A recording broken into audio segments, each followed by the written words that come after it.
Today on the Inside Scoop, Colin Simmons' recruitment is coming down to the wire. Oklahoma has a shot to land an insane defensive line class, and LSU recruiting is heating up at just the right time. But first, KJ Bolden committed to Florida State on Saturday night, ending the recruiting saga for the #1 ranked safety in America. Mike Norvell beats out Kirby Smart, Nick Saban, Ryan Day, and Hugh Freeze for 5-star KJ Bolden. The Noles' second 5-star commitment in as many weeks. Last week, Charles Lester, and then this weekend, KJ Bolden. A major statement win for the Seminoles, overcoming the stigma that Mike Norvell can't recruit the high school level. Well, FSU jumps Alabama in the rankings, is now currently sitting in the 4th spot. Let's bring on Director of Recruiting for On3, Chad Simmons. Chad, FSU ends July really hot. They pick up right where they left off in August with KJ Bolden committing to the Seminoles. Do you think fans overlooked FSU for much of this recruitment, or did they really just jump the field in the last 2 to 3 weeks?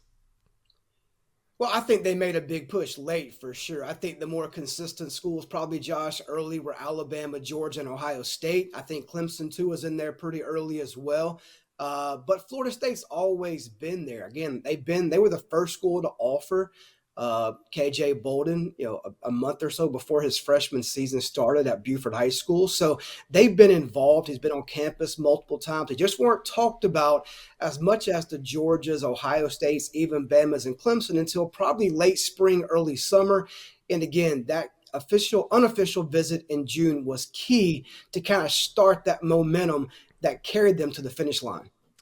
Chad, what's your take and what's your perspective on what's going on in Tallahassee? Mike Norvell, he's been catching a lot of flack for not recruiting the high school level well enough compared to his ability to recruit the transfer portal. Do you think that these are two statement recruitments that kind of get him past that? No doubt, Josh. I think if he can win both the portal and the high school level, you're talking about championship level rosters. So I do think these were big statement wins. I think obviously Charles Lester being, from the home state, trending towards Florida State for much of his recruitment, that was one win, a big win. I think KJ Bolden was more a significant statement win, going into Georgia, beating Alabama, beating Ohio State, and making that late push to close this one out. To me, 2 huge wins. I think KJ Bolden even a bigger win. And if he can continue this momentum on the playing field this fall, he could be on pace to get Florida State back in that normal conversation of top 5 programs every year. All right, let's move over to Colin Simmons. He's going to make his decision this Thursday, August 10. Now, I'm going to talk to our team site guys and get some regional views on this recruitment. But, our LSU guys, they've picked the Tigers. Our Texas guys, they have the Longhorns. So, Chad, from a national perspective, what's your intel as we're just 4 days away? It's a lot like KJ Bolden. The Georgia Bulldog reporters, a lot picked Georgia with KJ Bolden. Then FSU guys drove from Tallahassee to Flowery Branch because they thought Florida State was going to get KJ Bolden. So when it's like that, you have 2 different staffs with some confidence level of some sort in this race. Now, Miami's also a finalist, but I don't think Miami is really anywhere close with Texas and LSU. Nah. Look, LSU got the last visit. There's been a lot of talk from the very beginning that Colin loves LSU, whether it's their history, the SEC program, the culture in Baton Rouge. And then you have in-state Texas, who had a great visit there. The last official visit late in June, they had all the big-time guys on campus at one time. He's been there numerous times. It's an in-state program. He's a guy that people say Sark can't let get away this cycle from Texas. So, again, in a race this close, I tend to lean maybe towards the in-state program. But I've heard a lot of buzz about, Colin's favorite school down deep really being LSU. I know the family likes both staffs. They're comfortable with both staffs. And I think a key thing to watch, too, is LSU does not even have a defensive line coach right now. Coach Lindsey stepping away for personal reasons now at LSU. Does that impact this connection or this race at all? I'm not sure, but it can only help, I think, Texas there and raise more questions about LSU. All right, well, we're just knocking down the number ones. KJ Bolden off the board, the number one edge, Colin Simmons. He comes off the board later this week. And then on August 14th, the number one defensive lineman in America, Nwaneri, he's going to make his decision. Chad, who are the primary teams involved as we're under 2 weeks away from this one? Yeah, there's been some real twists and turns in this one, Josh, I would say over the last 2 or 3 months. I think, when you and I talked, back early mid-spring, we were kind of painting the picture as Oklahoma versus Tennessee. And at that time, I feel very confident those were the top two schools. Now you kind of put some unofficial visits in there in the spring, and then in June, you put the 4 official visits in there in June, and we have a whole new ball game here with Nwaneri. And I think right now, the 3 schools to watch in alphabetical order are Georgia, Missouri, and Oklahoma. The most confidence throughout this process has been in the Norman area. Obviously, University of Oklahoma, his head coach played there. Caden Green, his former teammate, signed there last year as a 2025 D lineman teammate right now that committed to Brent Venables earlier this summer. A lot of connections there. He's been there more than any other school. But keep an eye on the in-state Missouri Tigers. A lot of buzz around that program. And then Georgia got him on campus at the 1st of June and at the end of June, and they've really surged in this race as well. All right, Chad. Well, we're going to dig a little deeper into these recruitments with our guys from the LSU site, the Texas site, and the Oklahoma site. But Chad, thanks for setting the table and joining us today on the Inside Scoop. Anytime. Thank you. Texas has a massive recruiting week ahead. On Thursday, the Longhorns will find out if 5-star edge Colin Simmons will be a Longhorn, a Tiger, maybe a Cane. I mean, I think they're just a hat on the table, but the Canes did make the final 3. We're going to break down Colin Simmons' big decision, but first, Wardell Mack, the 4-star DB, the number 2 player in the state of Louisiana, is now trending away from the Tigers and towards the Longhorns. Let's bring on Gerry Hamilton of Inside Texas. Gerry, on Wardell Mack, Gators are pushing hard. LSU has always been involved, and there's even some FSU noise right now. But why do you feel good about where the Longhorns stand for Mack? Well, we don't know exactly when he's going to decide, but we do think it's going to be a summer decision. Yeah, I think things have been trending to a decision, before his senior season, early into his senior season. Look, I think coming out of the official visit weekend in June, there was some optimism on the Texas side, and I think at that time maybe it was more from the circle of Wardell Mack, right? I think there's the academic athletic combination at Texas is very popular. A couple people in Wardell Mack's circle. Then he goes to Florida that last weekend in July, and look, Corey Raymond, Jabbar Jalouk, Billy Napier. There, I mean, there's a lot of Texas has Terry Joseph, right? And, yeah. Brandon Harris. There's a lot of Louisiana connections in this recruitment. But when I was at John Ehret, Josh, I guess that was mid-July. And I talked to Wardell Mack. He really likes Florida now. He really likes Florida. There's no doubt when you talk to him, he likes Florida. Frank Wilson's involved on the LSU side. So the crazy thing with the Wardell Mack recruitment for me is whether he commits to Texas or Florida before the season, this is one that whoever wins, they got to deal with Frank Wilson in New Orleans the whole way through until December. So this is one of those recruitments that, he's going to probably pick a school before the season. And right now that's trending away from LSU. And I think there's a little more confidence on the Texas side than Florida side. But even if Texas wins out, Frank Wilson's not walking away. So you think, as you know, Josh, New Orleans, Frank Wilson doesn't walk away. So what you're kind of saying is regardless of where he decides during the summer or early fall, LSU is still maybe the favorite to land him in the end? I mean, I don't know about that, but I do know this.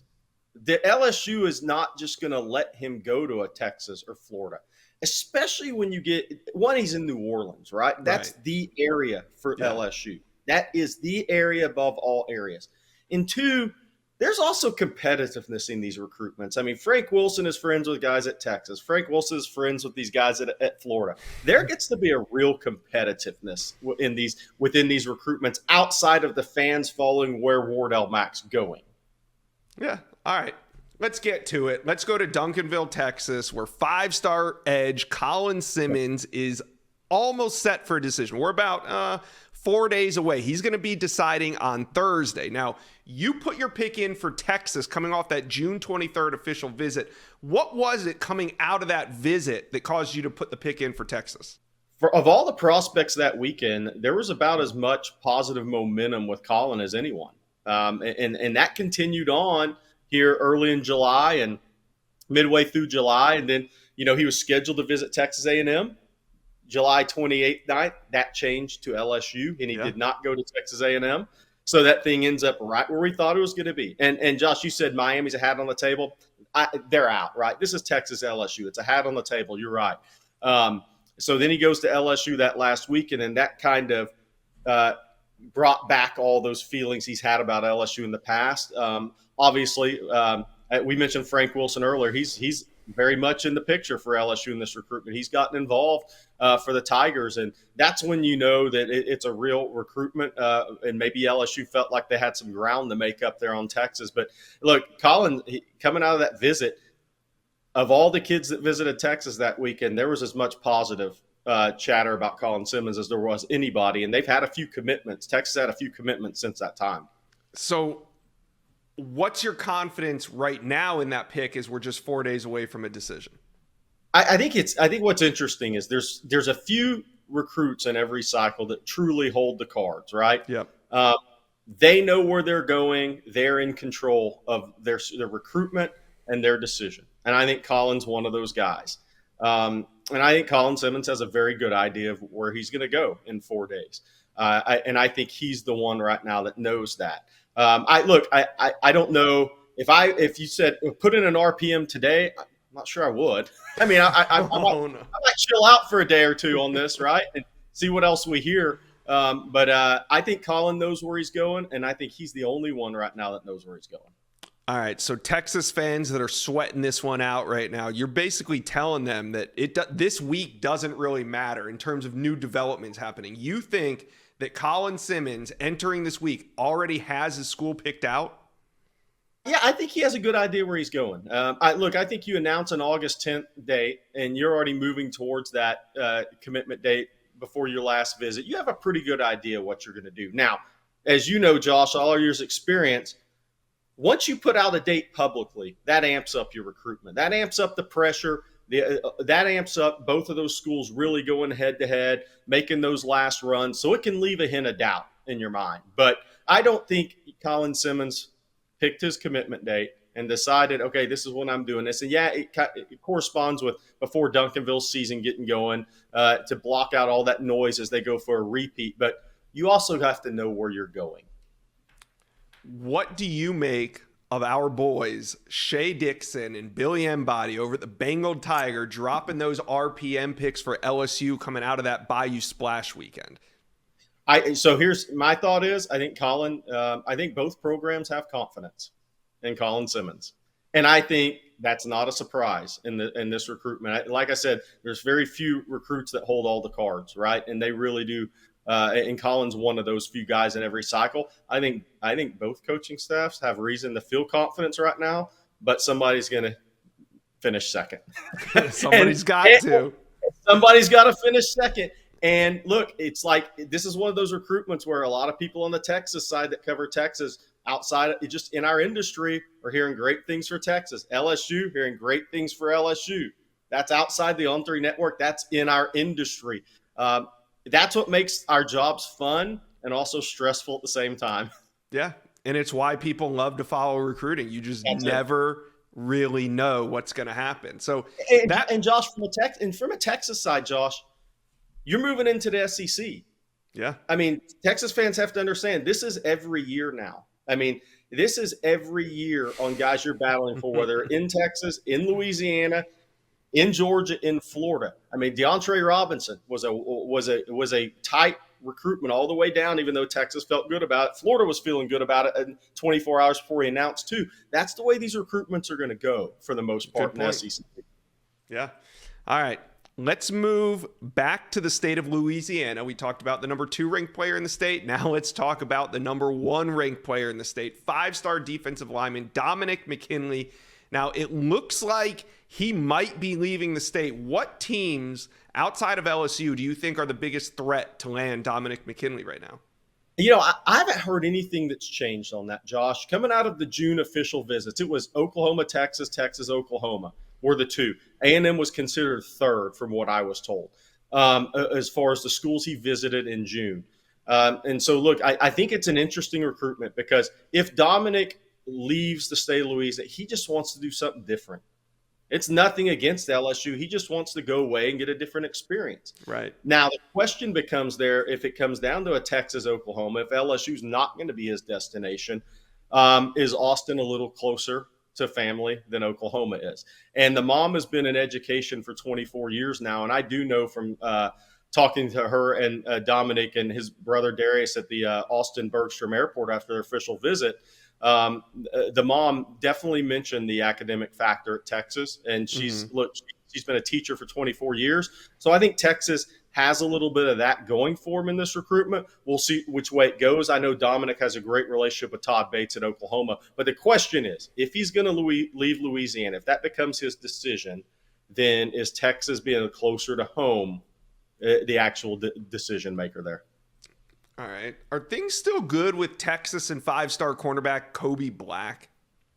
Yeah, I think so. I think Texas is still in a good spot there. He was on campus at Texas A&M the last weekend in July. And look, there's got to be competition for these guys, right? There's going to be. There's got to be. Else, one, we don't have jobs. But, to be real. But, look, I think Texas is a good spot for Kobe Black. I think the big question with Kobe, does he decide to do something before the season, or does it go a little bit into the season? Right. Because he does have possibly visits scheduled to LSU and Alabama early in the season. So we'll see which way that goes. But I think Texas is in a pretty good spot there. Yeah, I just wonder because we've seen a couple recruitments get away from Texas a little bit, like the Corian Gibson one. If Colin Simmons goes to LSU, do you think that maybe Texas I don't know. Is there anything Texas could possibly do to maybe lock down Kobe Black before the season starts? Or do you think, like you said, he just simply holds all the cards in this one? Yeah, I think in a way he holds all the cards. I mean, look, the five-star guys are tough to pin down and say, hey, we want you to commit on this date. That's almost like a losing proposition in a lot of ways. So I think he holds the cards. I think the key there is Kobe Black's family. His brother plays Oklahoma State. His father played for Bill Snyder at Kansas State. They've been through recruiting. They understand the recruiting process. They also understand the being healthy, what can happen on a football field, what can deter things. So yeah. I think that's going to be a discussion that's going to be key in Kobe Black if he moves his timeline up to right before the season. All right, Gerry, I just got to ask. The number one wide receiver in Texas, Micah Hudson, it feels like a commitment was imminent about 8 weeks ago, and then we just never heard anything. So has there been any traction with Texas and Micah Hudson during the month of July to think that the Longhorns might have a shot here? I mean, look, one thing that Texas fans know from following Steve Sarkisian since he's been in Austin is they don't really back off the top targets. I call it recruiting through the whistle, right? The coaches ask the players to play through the whistle. The coaches have to recruit through the whistle. And they're definitely recruiting through the whistle. They did it up with Kelvin Banks when he was committed to Oregon, right? And that one looked like it was going to flip to Texas even before Cristobal went to Miami. But after he did, it was over. Texas is good. They've maintained contact there. And the longer this one plays out, and I'm not saying Texas Tech isn't the favorite because they clearly are, but the longer it plays out, if it gets into December, even the Under Armour All-America game, if that actually happens, then that's not the best news for Texas Tech out there because that gives Texas and everybody else a chance to chip away. And the everybody else chipping away helps somebody like Texas when Texas Tech's the heavy favorite. Yeah, you're right. And also, if this thing goes into the fall, Texas has a shot to prove it on the field that, hey, wake up. Point. This is the place you should be. So we'll see what happens. But, hey, that's a long way away. What's not a long way away is this Colin Simmons decision. Just 4 days away, August 10th. Colin Simmons at Ducanville High School. All right, Gerry Hamilton, thanks for joining the Inside Scoop. You got it. LSU landed 4-star wide receiver Jelani Watkins last night, pushing them into the top 10 in the On3 industry rankings. And that's just the icing on the cake. The Tigers, they've landed 5 commits in the last 15 days and are red hot. as summer is coming to a close. Now, LSU, there's still some key targets on the board, though. So let's bring on Shea Dixon from the Bengal Tiger. Shea, we're going to get into this whole Colin Simmons debate in just a minute. We're still 4 days away from that. But first, let's talk about LSU and if they can close on the top 2 players in the state of Louisiana. And I'm talking 5-star D lineman Dominick McKinley and 4-star DB Wardell Mack. We'll start with Wardell Mack. Always thought this would go LSU's way, but he's currently trending towards Texas on the RPM. Did it hurt that he did not make it into Bayou Splash last weekend? I don't think it helped, certainly with him not being there. He was the most notable in-state Louisiana recruit that was not at the Bayou Splash, and he ended up visiting Florida the following day, which is a team that's certainly been in the mix as well. I think you would circle Florida, LSU, and Texas as the top teams here, Josh.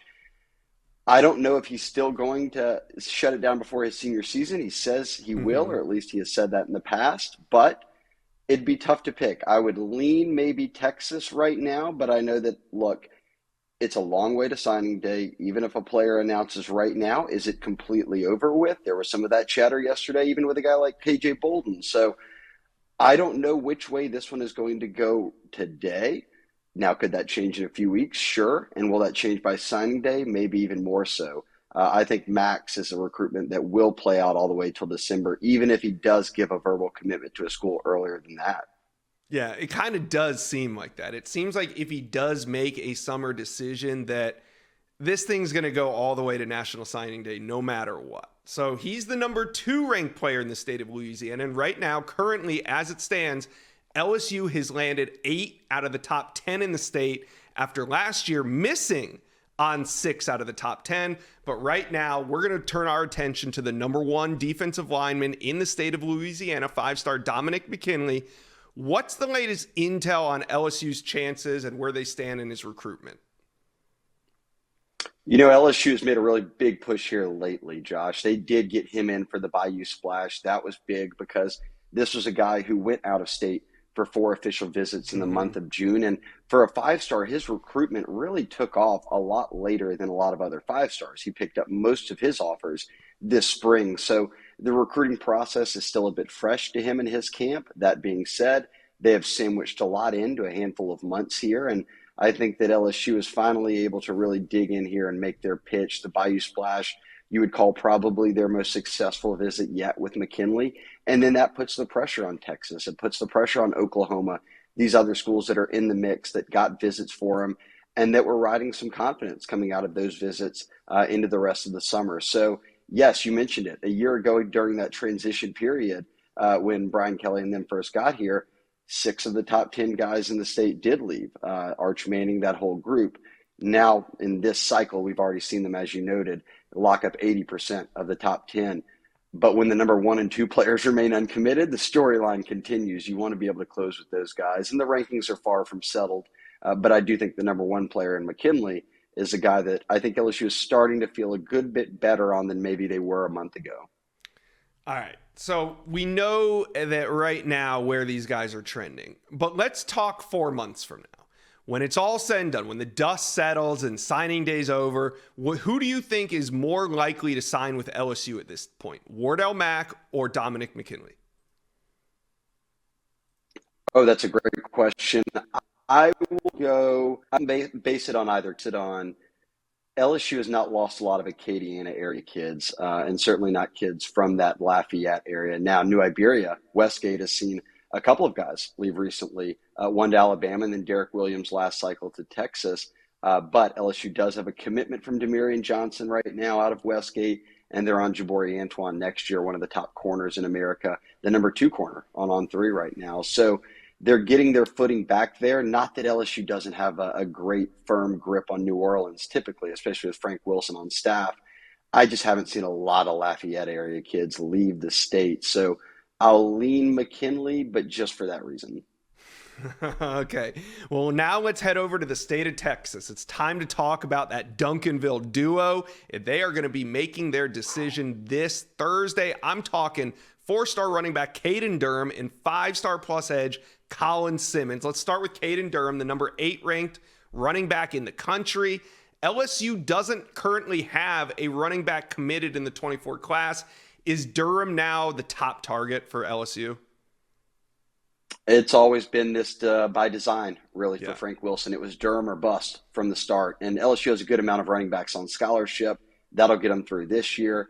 But looking towards the future, even in 2025, the number one running back in the country, Harlan Berry, is out of New Orleans. A top 10 running back in the country, James Simon, is out of North Louisiana. So they felt good in the 2024 cycle of saying, hey, let's circle one guy and go after him with everything we've got. That's Caden Durham. I think that effort's going to pay off now. Remember, there was a time where people thought he was an Oklahoma lock. His mom was a sprinter for the Sooners. He had visited Oklahoma a ton to kick off his recruitment. And Oklahoma's recruited Ducanville well over the years, and LSU's not had a foothold at a school like that in East Texas. So for the LSU to be able to get into South Dallas to recruit Ducanville, maybe the most talented program right now in the country in terms of just pure talent and college level players on roster, to be able to make this kind of splash with a guy like Durham, which I do think they do this week by reeling in his verbal commitment, is huge, because LSU, we know what they can get from Louisiana, Josh, but can you routinely dip into Houston, to Dallas, and to some of these bordering states and get guys at a high level? Guys like Durham, a top 100 prospect, fit that, they really fit that bill. So I do think this is a really, really big week for LSU when it comes to recruiting in Texas, because you have the chance to knock down a couple of dominoes, but I said it from the start. They need to come away with at least one of these Ducanville kids to consider all that effort to be a success. I think they're going to get that with at least Durham. All right, so that takes us to the number one edge in the country, Colin Simmons, teammates with Caden Durham, and this is a tight one on the recruiting prediction machine. What has LSU done to put themselves in Simmons' final group right now? I think what they've done is just been there from the start. And when you look at what Simmons has, his offer list, he's got 40 plus offers. He's taken visits to schools all over the country. He made a handful of official visits in the month of June, including to Texas, the other team that's obviously being talked about right now as LSU's main competition. But I went back and looked over the past year. LSU has actually had more visits from Simmons than Texas has, a couple of more. And in total, during his recruitment, they've had the exact same number of visits. So for him to lock in on an out-of-state team like LSU, I think that's shown the interest is sincere from the start. And then just look at his actions. I mean, even without taking an official visit, which he has set for November to LSU, they're right here in the top two. And Texas did get one of those June official visits that he took. You also look back at the Colorado spring game. Deion Sanders has this long list of guys who are coming in. Colin Simmons was one of the big names on the list. He doesn't go to it. He ends up backing out, and he shows up as a surprise visitor at LSU. And then during that 7-day open period, I guess it was a quiet period, right, Josh? In between July's dead period and August dead period, recruits had 7 days they could go to a college campus. Colin Simmons spent 4 of those days at LSU, and he didn't visit anywhere else that we know of. So his actions, I think, point towards him having very real interest in LSU. Now that he's set a date coming off of that LSU visit at the Bayou Splash, I think that's what has a lot of LSU people saying, man, it looks like LSU's done enough work here to potentially pull this off. It sure feels that way. And over the weekend, or I should say on Friday, you and your cohort, Billy Embody of the Bengal Tiger, put in RPM picks for Colin Simmons to LSU. So coming out of that big Bayou Splash weekend, what was it that gave you guys confidence to call it for LSU on Thursday when Colin Simmons makes his decision? I don't know. Don't put me on the spot there with call it. I think this is one that continues to play out every day. As we record, as we're talking right now, Josh, both schools could feel one way. By the time, a Texas fan or LSU fan is listening to this in a day, 2 days, whenever it might be, things could have completely changed. And that's how it is with a 5-star number one edge prospect. That's just the reality of two teams battling. And you see it in the RPM picks. Gerry and the guys at Texas still have it on Texas on a lower percentage, just above 50%. And as you noted, Billy and myself are on LSU, just above 50%. So I think it kind of sums up where each school kind of feels like they stand is they feel like they've got a slight edge, but they know there's real competition out there. I would just point back to why I made the pick. Him spending those 4 days at LSU and then turning around and saying, I'm announcing my decision at the same time Right. as a teammate who a lot of people feel very good about ending up at LSU, doesn't even have Texas in his final grouping. No, they're not a package deal, but I don't think it hurts that they're doing it on the same day. So I would point to that as a big reason why. You come off of a big visit weekend like that and immediately set a commitment date. More often than not, it proves good news for the team that just hosted you. But this, again, is a wild recruitment. We'll see. Yeah, and it just feels right. I know Miami, it's a top 3 with Miami involved as well, but I think they're just merely a hat on the table for this decision. For the last really 2 years, I think this has been shaping up to be an LSU versus Texas battle, and now that we're 4 days away from that, it surely feels that way. All right, so this week we're going to find out about Colin Simmons. We're going to find out about Caden Durham. The Tigers currently have 23 commitments as it stands right now. What are LSU's remaining needs, if any, after this week? I think it's more specific to guys. They've done a very good job of addressing needs, but the ones we've talked about, the 2 big guys in state right now, or at least the number 1 and 2 guys in McKinley and Mack. They've also offered Gabriel Relaford out of Evangel in Louisiana, who's committed to Texas A&M as a defensive lineman. So interior defensive lineman, I think, is a need, but those 3 guys, obviously McKinley fits that bill as an interior defensive lineman, a 5-star. And then it's the guys that they've just been on a long time, whether that's guys in Texas like Colin Simmons and Caden Durham, or whether you branch out to guys like Kobe Black at corner or Terry Bussey as an athlete. These are really high-level prospects who remain uncommitted, who have LSU in their lead group, tossing a guy like Blake Ivy on the offensive line. And it's more specific to, I think now, Josh, the guys they put in so much time on, can they close them? So 23 commitments, a top 10 class. That's more than a great start. That's a very good job of addressing needs, locking up Louisiana in a big way, and hitting on some big out-of-state targets. But to take it from 10 to a top 5 class means knocking down some big dominoes like the guys we've talked about. Yeah, so far, so good for LSU. And after this week, it looks like they're just going to go big game hunting. So Shea Dixon, I'm sure it's going to be a hectic week back and forth with Colin Simmons, Caden Durham commitments coming up. Thank you for dropping by the Inside Scoop today. We got a couple make or break recruitments for Oklahoma's defensive line class. So let's bring on Josh McCuistion of Soonerscoop.com to discuss. Josh, the number 1 defensive lineman in America, Nwaneri, set to announce August 14th. Heading into this one, we've been talking a lot about OU. Who do you think is the biggest competition, and where do you think the Sooners stand? This is such an interesting one. I think the easy answer is Missouri. I think we all know Missouri, he's talked about it being his first offer. I think we all know there's a strong NIL package that Missouri has put together, and that's just something you have to consider. At the same time, what's interesting is where it varies, because you talk to certain, reporters from certain schools, and it's very much a kind of Georgia-Missouri battle. And then others, it's Oklahoma-Missouri. And I know both Oklahoma and Missouri kind of see each other as the primary combatants in this thing. So, and again, but I can't get Georgia out of my head. So that's just one of those things that none of the 3 would surprise me, but I just can't get over how many connections he has to Oklahoma through his head coach. Obviously, one of his fellow defensive linemen, Kamori Moore, committed to Oklahoma about 10 days ago. Caden Green's already there. There's just a lot of things that drag him, drag him sounds bad, but, takes him toward that Oklahoma decision. But again, Georgia, Missouri, none of the 3 should be a surprise to anyone. Does Missouri have the NIL resources to hang with an Oklahoma and a Georgia in a battle for Nwaneri?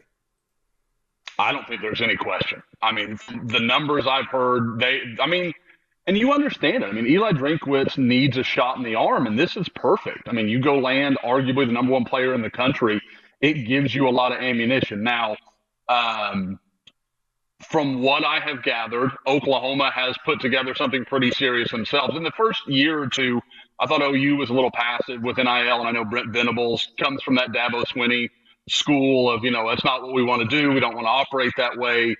But it just feels like Oklahoma has kind of pivoted this summer. I think you've seen them put together some strong packages, some strong offers, and understanding that's just part of it for some of these guys. So I don't think Oklahoma is going to be able to dollar for dollar match what Missouri is doing, but at the same time, I do think it can be they can be within the ballpark. They can be competitive. All right, we're going to talk David Stone in a minute. We can't talk OU D-line without mentioning David Stone. But first, I want to flip to the offensive side of the ball real quick. Grant Brix, the number 2 ranked interior offensive lineman in the country, out of the state of Iowa. This is shaping up to be a real Nebraska-Oklahoma battle with maybe a K-State on the outside. Where do you think OU stands right now, and how important of a recruitment is this for the Sooners? It's huge for Oklahoma. They've missed on a lot of their top offensive line targets. The class has not gone the way they hoped it would, losing Casey Poe to Alabama, just a few that I think at various times they probably led for, and just at the end kind of came up a little short. Right. This is a big one. Grant Brix is a guy they need to get. They need to show some, just some higher level quality in this offensive line class. I like some of the pieces they have, but they're raw, projectable guys rather than they're going to be ready to go in a year's time. So I think Grant Brix is big. I agree with you. This feels like Oklahoma, Nebraska, and this feels very much like a situation where you've got a kid that really wants to stay close to home, and Nebraska is like an hour and a half, I think, less than from his home in Logan, Iowa. And Oklahoma has the draw of Bill Bedenbaugh, and then he's talked about liking Gerry Schmidt and Oklahoma strength program a lot, and kind of seeing how they've developed guys like Creed Humphrey and Ben Powers and some of the offensive linemen under Bill Bedenbaugh. So I think it's just kind of a head versus heart scenario, and those are tough to predict because I don't think there's any obvious advantage for either school beyond those 2 clear points. All right, well, let's talk David Stone at the moment, the IMG Academy standout, the 5-star defensive lineman. He is going to make his decision at the end of August. Now, where does OU stand? We've been talking about this for a long time. OU's been in a good position. They've been on the outside looking in. Where do you think things stand right now as we're about 3 weeks from a decision from him? I'll say what I have said. I put in a prediction for David Stone to Oklahoma in February of 2022. Now, you can track it on 3. Obviously, we've been there since May, but it is on the internet. You can find it. So this is someone I've said, honestly, and it sounds so delusional, even if he were to announce to someone else on August 26th, I still think I would expect him to sign with Oklahoma. Like, that's just one of those feelings, and knowing David as long as I have, he loves a good curveball, so I'm ready for almost anything. But I definitely think Oklahoma is the leader. I think they are the school. I've talked about it before. If you just talk about the time he's been to Oklahoma since Brent Venables arrived, and obviously he'd been there long before Venables was Oklahoma's head coach, you're talking 30 or 40 visits from a kid that spends 9 months a year in Florida. Like, that's just hard for me to wrap my head around anything else being the choice. Now, I think he gave some long looks. I think Michigan State was absolutely a contender there for a while. Miami, Florida. There are possibilities that I can't entirely rule out. It's just tough for me to envision him going anywhere but Oklahoma because of not only how much interest he has shown, but the relationship he has with Todd Bates. I think those two have really connected. And I know Oklahoma's really pulled out a lot of stops, including, I think I mentioned it last time we talked, Josh, some work from Gerald McCoy, a Tampa Bay Buccaneer, former OU first rounder that, is another Oklahoma City area guy like David himself. Who would you say right now is Oklahoma's biggest competition for Stone? Wow. There's a part of me that just says Florida. I just kind of have this funny feeling that's I would almost say either of the Florida schools. I could buy Miami. I could buy Florida. I know there's a lot of Michigan State talk. That feels like that's waned a lot to me. Texas A&M, just because of what we know they can do. OU fans have not forgotten David Hicks, so I think they live in just a little bit of fear. Yeah, that one's still raw. Yeah, absolutely. And this would be the reverse, where Oklahoma got beat, on a kid on A&M's turf. Well, for A&M to come in and beat a kid from Oklahoma, like that's brutal. So I think that's why, I mean, as much as I think Nwaneri is a special talent, David Stone's the most important piece of this class to me, because you just can't miss in-state talent like this in a state like Oklahoma where there's not enough of it to go around. Yeah, that makes a lot of sense. Now, they also have another shot at another 5-star defensive lineman. This time we're talking about Dominick McKinley, the #1 player in the state of Louisiana. And right now, it doesn't look good for the LSU Tigers. It seems like Dominick McKinley's going to make his way out of state. Do you think it will be to the Sooners? Josh, when someone like you, or I talk to Sam Spiegelman and I hear things like that, I still am like, is this real? This kid's going to get out of Louisiana. And I know what I hear and I know everything, but I'm like, I've got to have this wrong. I almost don't trust myself. But it does. It sounds like this is going to come down to Oklahoma and Texas, which is, it's something that's been rumored for a couple of months, as you know, but it didn't feel real. You kind of kept waiting like, oh, LSU is going to wake up. They're going to turn this thing on here at some point. And it just really hasn't happened. And I think Oklahoma has a real shot here. And again, it comes down to something I've mentioned a couple of times since we've been talking, the relationship he has with Todd Bates. I think Bates and the Soul program and obviously the way that Brent and Todd really recruit, and I don't know of a better way to say it than kind of with their religion in front of them. I mean, it's a big deal to them, their faith, and they talk about it very openly. And I think that has resonated with him, his family. I think those things matter. And, like I said, the Soul program, all the internships that they have set up, that's something that has been discussed a lot. So I think it's an interesting thing if it does come down to Oklahoma and Texas. I think with both staffs obviously have great relationships with the kid. I think with Oklahoma, it's very much about like I said, the faith, the Soul program, all of those things. And then with Texas, I get the impression it's very much about the educational market. So it's going to be interesting because if mom has a big vote, she gets pulled in both directions there, because I know both those things are important to her. So I wonder, how does she choose between those two? Because I think it's pretty close, but it sure sounds like he is, within the next week or two could have something for all of us to know about. Could it be possible that OU lands 3 5-stars on the defensive line in 2024? Mathematically, it can't be, right? It just can't be. Why not? I know when Oklahoma fans are throwing things at their screen right now. I get it. I've rained on a parade. It's one of those things where singularly, again, I would pick Oklahoma very slightly for Nwaneri. I think Oklahoma's a heavy leader for Stone. And I think they're about a coin flip for Dominick McKinley.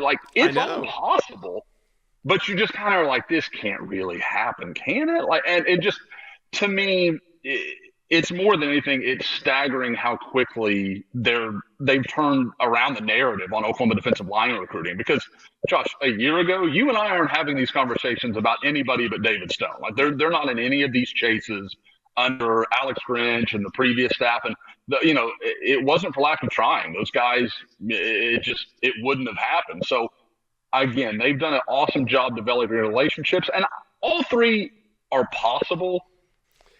All right. Well, OU has 19 total commitments right now, and there are some big pieces still left on the defensive line. It's going to be a fun rest of the summer, whatever's left of the summer at this point. Josh McCuistion from Soonerscoop.com. Thank you for joining me on the Inside Scoop. Thank you for watching. Make sure you smash that subscribe button for me, and remember to check out all the videos on the On3 YouTube page.